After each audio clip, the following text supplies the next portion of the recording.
Good morning friends, मेरा नाम है कल्पना शुक्ला और मैं स्वागत करती हूँ आप सभी का मेरी स्टडी में। हम पढ़ने जा रहे हैं करंट अफेयर का हमारा सेशन और जिसमें आज हम पढ़ेंगे 28 और 29 मई का करंट अफेयर। क्योंकि कल मैंने वीडियो अपलोड नहीं किया था, इसलिए मैं 28 मई के भी कुछ क्वेश्चंस जो कि इम्पॉर्टेंट थे उनको कराने का प्रयास आज करूँगी।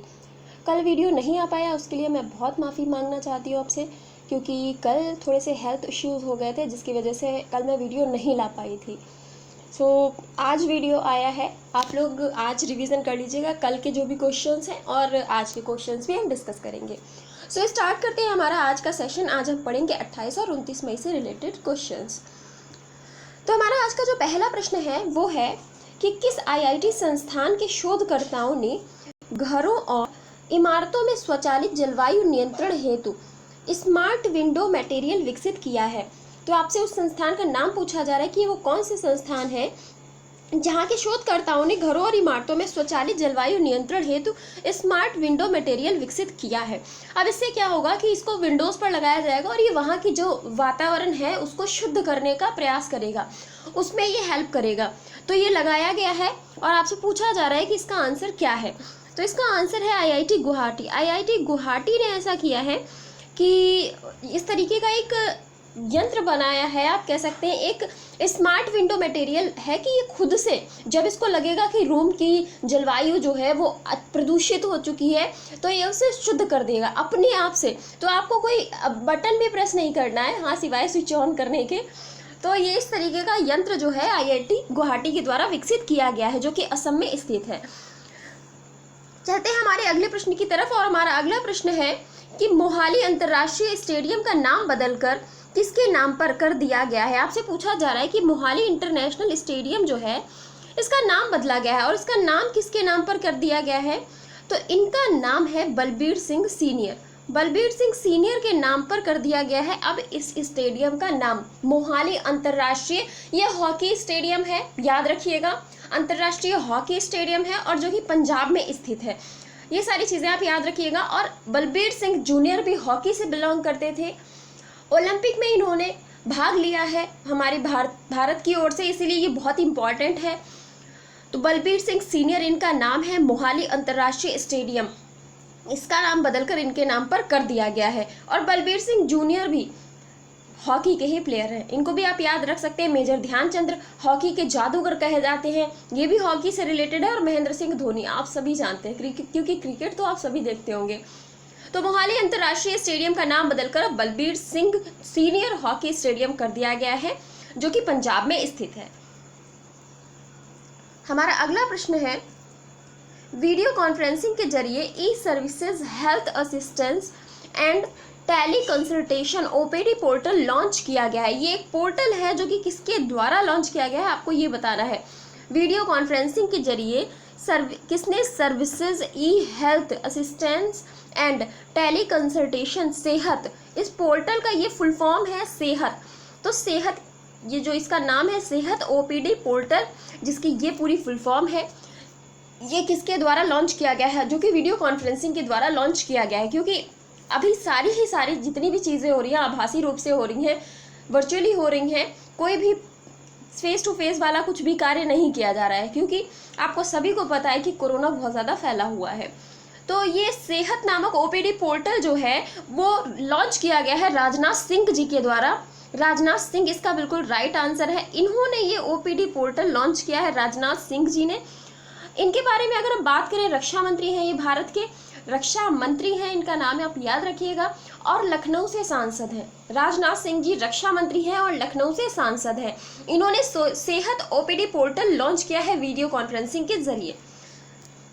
चलते हैं हमारे अगले प्रश्न की तरफ और हमारा अगला प्रश्न है, ये प्रश्न बहुत ही इंपॉर्टेंट है।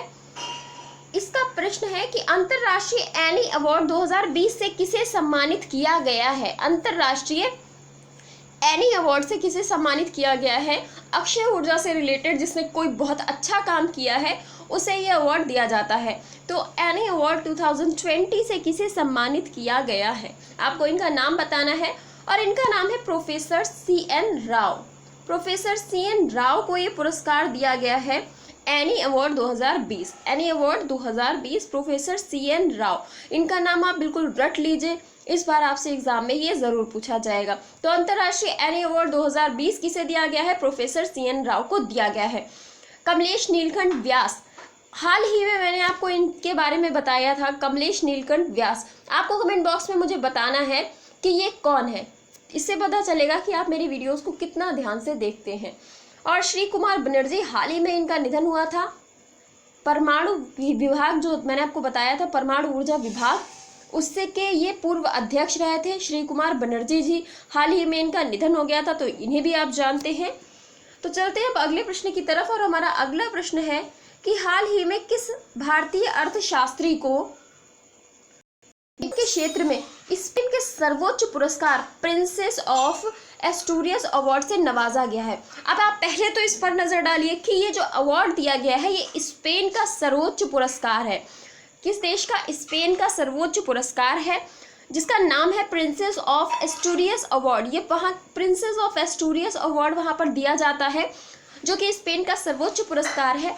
और विज्ञान के क्षेत्र में काम करने के लिए, सामाजिक विज्ञान जो क्षेत्र है उसमें वर्क करने के लिए ये पुरस्कार भारत के किस अर्थशास्त्री को दिया गया है? अब कोई इंटरनेशनल लेवल का अवार्ड अगर किसी भारतीय को मिलता है तो वो प्रश्न अपने आप में बहुत ही इंपॉर्टेंट हो जाता है। तो आप इसे डबल स्टार में रखिए कि ये प्रश्न बहुत इंपॉर्टेंट है। तो भारतीय अर्थशास्त्री जिनको सामाजिक विज्ञान के क्षेत्र में स्पेन के सर्वोच्च पुरस्कार प्रिंसेस ऑफ एस्टूरियस अवार्ड से नवाजा गया है, इनका नाम है अमर्त्य सेन। अमर्त्य सेन एक बहुत बड़े अर्थशास्त्री जिनके नाम से आप सभी परिचित होंगे, क्योंकि इनको अर्थशास्त्र का नोबेल पुरस्कार भी मिल चुका है। तो ये भी एक बहुत बड़ी बात है, अर्थशास्त्र का नोबेल पुरस्कार भी इन्हें मिला है। तो अभी कुछ समय पहले किसी के अवार्ड्स को वापस लेने की बात आई थी, शायद सुशील कुमार के ऊपर ये मुद्दा उठा था, क्योंकि सुशील कुमार जिस केस में, हत्या के केस में फंसे हैं, उसके बाद उनके सारे अवार्ड्स छीने जा रहे हैं। उनकी नौकरी जो वो कर रहे थे गवर्नमेंट जॉब रेलवे में, वो भी उनसे छीनी जा रही है। तो ऐसी सिचुएशन में एक मुद्दा ये भी सुनने को आया कि यदि सुशील कुमार के साथ ऐसा किया जा सकता है तो अमर्त्य सेन के साथ ऐसा क्यों नहीं किया गया? अब मुद्दा क्या था कि हो सकता है कि वो भी किसी केस में फंसे रहे होंगे, क्योंकि मुझे इस बारे में नहीं पता। फिलहाल ये बात उठी है कि अगर सुशील कुमार के साथ ऐसा किया गया है तो अमर्त्य सेन के साथ में ऐसा क्यों नहीं किया गया। तो यही होता है कि एक इंसान जब फंसता है ना तो चारों तरफ से मुसीबतें उसे घेर लेती है। तो सर्वोच्च पुरस्कार Princess of Asturias award Amartya Sen को दिया गया है। अमर्त्य सेन भारत के लिए अर्थशास्त्र के नोबेल पुरस्कार विजेता भी रह चुके हैं। मनमोहन सिंह ये भी बहुत बड़े अर्थशास्त्री हैं। इसके साथ साथ निर्मला सीतारमण वर्तमान में वित्त मंत्री के पद पर विराजमान है। और अगर हम उर्जित पटेल की बात करें तो पूर्व RBI गवर्नर हम इन्हें कह सकते हैं, और ये भी बहुत बड़े अर्थशास्त्री हैं, क्योंकि अभी इनकी भूमिका हमें, जब भारत की अर्थव्यवस्था कोविड-19 के दौरान बहुत ही बिगड़ी थी, तो इनकी भूमिका हमें बहुत ही स्पष्ट देखने को मिली थी। और इन्होंने कई सारे सुझाव भी दिए थे कि किस तरह भारतीय जो अपनी अर्थव्यवस्था को कैसे सुधार कर सकते हैं, इसमें कैसे सुधार ला सकते हैं। तो उर्जित पटेल को भी हम बहुत अच्छे से जानते हैं।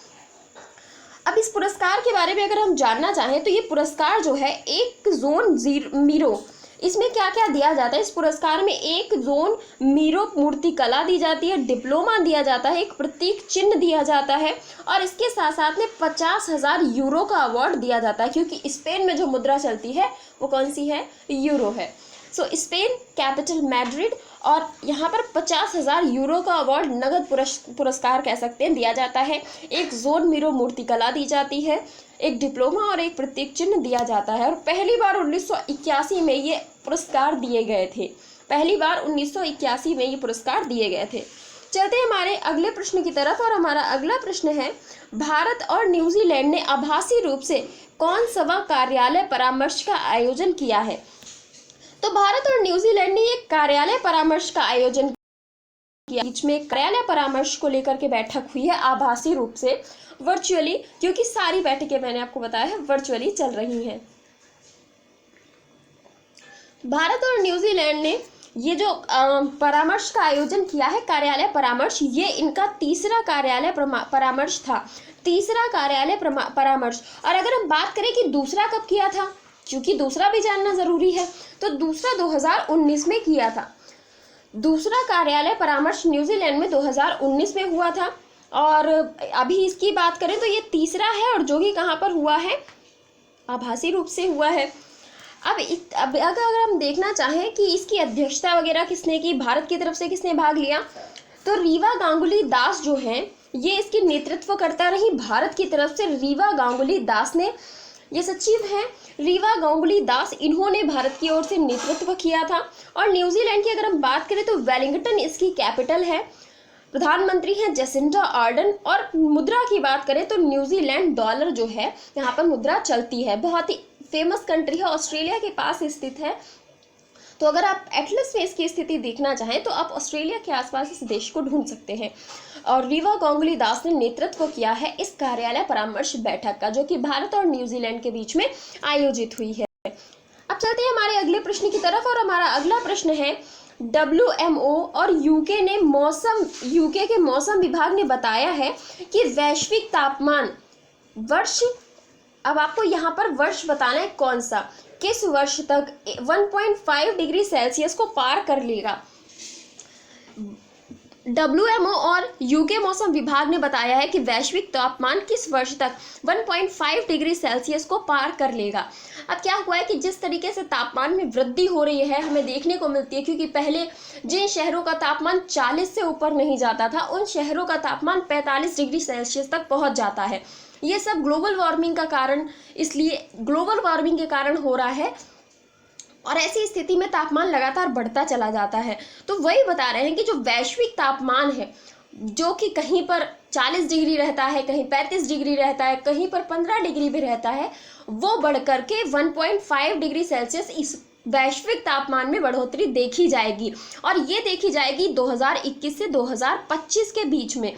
इन 25 वर्षों में दावा है कि वैश्विक तापमान में 1.5 डिग्री सेल्सियस की वृद्धि होगी, क्योंकि अभी तो हम कोविड-19 से जूझ रहे हैं, लेकिन जैसे ही हम इन सारी परेशानियों से उबर कर बाहर आएंगे, हम और तेजी से विकास करेंगे, और तेजी से जो हमारी अर्थव्यवस्था गिरी है उसे ऊपर लाने का प्रयास करेंगे। और इस ऊपर लाने के प्रयास में कहीं ना कहीं पर्यावरण के नियमों के साथ इतना ज़्यादा खिलवाड़ किया जाएगा कि वो वैश्विक तापमान में वृद्धि का कारण बनेगा। इसी के आधार पर WMO और यूके मौसम विभाग ने ये रिपोर्ट एक जारी की है। अब इसमें क्या है, इसमें इन्होंने बताया है कि जो वैश्विक उसके बढ़ने की 40% संभावना इन्होंने व्यक्त की है, कि 40% ऐसा हो सकता है। तो 5 वर्षों का इन्होंने समय दिया है, 2021 से 2025 तक। WMO की बात करें, इसकी फुल फॉर्म है world meteorological organisation, Geneva Switzerland में इसका हेडक्वार्टर है। सदस्यों की बात करें तो 193 देश इसमें सदस्य हैं, और अध्यक्ष हैं गेरहार्ड एड्रियन WMO के अध्यक्ष हैं। अब चलते हैं हम अपने अगले प्रश्न की तरफ, और हमारा अगला प्रश्न है कि किस देश के अंतरिम राष्ट्रपति बाह नादव और प्रधानमंत्री मोक्टर क्वेन ने इस्तीफा दे दिया। बहुत ही इंपॉर्टेंट क्वेश्चन है, क्योंकि इस देश में इस समय तख्ता पलट देखने को मिला है और वैश्विक उथल पुथल चल रही है। तो ये वो कौन सा देश है जहाँ के अंतरिम राष्ट्रपति बाह नादव और प्रधानमंत्री मोक्टर क्वेन ने इस्तीफा दे दिया। अभी ही बने थे और फिर तुरंत ही इन्होंने इस्तीफा भी दे दिया। तो ये देश है माली ये देश है जहाँ पर ये इस्तीफा हमें देखने को मिला है, और राष्ट्रपति का नाम बाह नादव है और प्रधानमंत्री है मोक्टर क्वेन। तो माली में इस समय क्या हुआ है कि वहाँ की जो सेना है उसने तख्ता पलट कर दिया है, और तख्ता पलट के बाद वहाँ की स्थिति बहुत ही ज़्यादा खराब हो चुकी है, कि वहाँ पर सेना का शासन चल रहा है। फिर इनको प्रधानमंत्री और राष्ट्रपति बनाया गया, लेकिन इन्होंने भी पद से इस्तीफा दे दिया, क्योंकि जो ऊपरी दबाव है वो बहुत ही ज़्यादा है। अब यहाँ पर माली की बात करेंगे तो अफ्रीकन कंट्री है माली की कैपिटल है बमाको, और मुद्रा यहाँ पर चलती है वेस्ट अफ्रीकन फ्रैंक। और फिलहाल अगर हम बात करें यहाँ पर प्रधानमंत्री और राष्ट्रपति की, तो पद खाली हो चुका है। इससे पहले जो प्रधानमंत्री और राष्ट्रपति थे उनको कैद कर लिया गया था, और कैद करने के बाद उनका पद खाली हो गया था, क्योंकि वहाँ के जो सैन्य अध्यक्ष थे उनके द्वारा ऐसा काम किया गया था। तो माली की कैपिटल है बमाको और मुद्रा है वेस्ट अफ्रीकन फ्रैंक। चलते हैं हमारे अगले प्रश्न की तरफ और हमारा अगला प्रश्न है जिनेवा ओपन 2021 टेनिस खिताब किस खिलाड़ी ने जीता है। ये जिनेवा ओपन 2021 का टेनिस खिताब आपसे पूछ रहे हैं कि किस खिलाड़ी के द्वारा जीता गया है। तो जिनके द्वारा जीता गया है उनका नाम है कैस्पर रूड। हाँ, थोड़ा अलग नाम है, पहली बार आपने सुना होगा, लेकिन विजेता यही है जिनेवा ओपन 2021 का, ये जो टेनिस का खिताब हुआ है इसके। इनका नाम है कैस्पर रूड। इनके बारे में हम जरा जान लेते हैं कि कैस्पर रूड जो कि नॉर्वे से बिलोंग करते हैं, कैस्पर रूड नॉर्वे से बिलोंग करते हैं। इन्होंने डेनिस शापोवालोव इनका नाम है, ये कनाडा से बिलोंग करते हैं, इनको हराया है और इनको हरा करके अपना ये जिनेवा का जो ओपन हुआ है इसका खिताब अपने नाम कर लिया है। तो इनका नाम है कैस्पर रूड, बिलोंग करते हैं नॉर्वे से और हराया किसे है, डेनिस शापोवालोव को हराया है जो कि कनाडा से बिलोंग करते थे। तो इनके बारे में आप जान सकते हैं जिनेवा स्विट्जरलैंड में ये आयोजित किया गया था, क्योंकि इसका नाम ही है जिनेवा ओपन। तो ये स्विट्जरलैंड में आयोजित किया गया था। कैस्पर रूड ने इस प्रतियोगिता को जीत लिया है। चलते हैं अगले प्रश्न की तरफ और अगला प्रश्न है प्रमुख व्यक्ति जिनका नाम है एच.एस. दोराईस्वामी। इनका निधन हो गया है और ये क्या थे आपसे पूछा जा रहा है। तो इनका निधन हो गया, ये विक्रम दोराईस्वामी के जैसे ही इनकी सरनेम है, आपने सुना होगा ना, विक्रम दोराईस्वामी। चलो नाम आया है तो फटाफट ये भी बता देना कमेंट बॉक्स में कि विक्रम दोराईस्वामी जो है वो कहाँ के भारतीय राजदूत हैं। इनका नाम आपने सुना होगा, आपको बताना है वर्तमान में ये किस देश में भारत की ओर से राजदूत हैं। तो एच.एस. दोराईस्वामी का निधन हो गया है। ये क्या थे, काफ़ी ज़्यादा एज थी इनकी और काफ़ी बूढ़े होकर अपनी आयु संबंधी कारणों के कारण इनकी मृत्यु हुई है। तो ये एक स्वतंत्रता सेनानी थे। अब आप सोच सकते हैं स्वतंत्रता सेनानी थे तो जाहिर सी बात है जिसने स्वतंत्रता में भाग लिया है उसकी उम्र बहुत ही ज़्यादा होगी। तो स्वतंत्रता सेनानी थे ये एच.एस. दोराईस्वामी, जिनका हाल ही में निधन हो गया है। आगे हम बात करते हैं हमारे अगले प्रश्न की तरफ और हमारा अगला प्रश्न है, ये प्रश्न बहुत इंपॉर्टेंट है। हाल ही में वृक्ष लगाने पर लोगों को पुरस्कृत करने के लिए अंकुर नामक योजना किस राज्य ने लॉन्च की है। अंकुर नामक योजना, तो वृक्ष लगाने पर लोगों को पुरस्कृत करने के लिए अंकुर नामक योजना जिस राज्य के द्वारा लॉन्च की गई है, बहुत ही कॉमन सा राज्य है, क्योंकि योजनाएं अगर लॉन्च करने की बात आती है तो मध्य प्रदेश का नाम ना आए ये तो बहुत ही पुरानी बात हो गई। तो मध्य प्रदेश के द्वारा ये अंकुर योजना लॉन्च की गई है। अंकुर योजना जिसमें क्या किया जाएगा, पुरस्कृत किया जाएगा उस व्यक्ति को जो वृक्ष लगाएगा। तो इस जो पुरस्कार दिया जाएगा उस पुरस्कार का नाम भी रखा गया है। उस पुरस्कार का नाम है प्राण वायु। जाहिर बात है वायु में प्राण दिया जा रहा है, तो प्राण वायु इस पुरस्कार का नाम है जो कि मध्य प्रदेश के द्वारा स्टार्ट की गई है अंकुर योजना। और इसमें लोगों को वृक्ष लगाने के लिए प्रोत्साहन मिल सके। अगर किसी भी काम को करने के लिए आपको पुरस्कृत किया जाता है तो आप उस काम को और ज़्यादा करते हैं।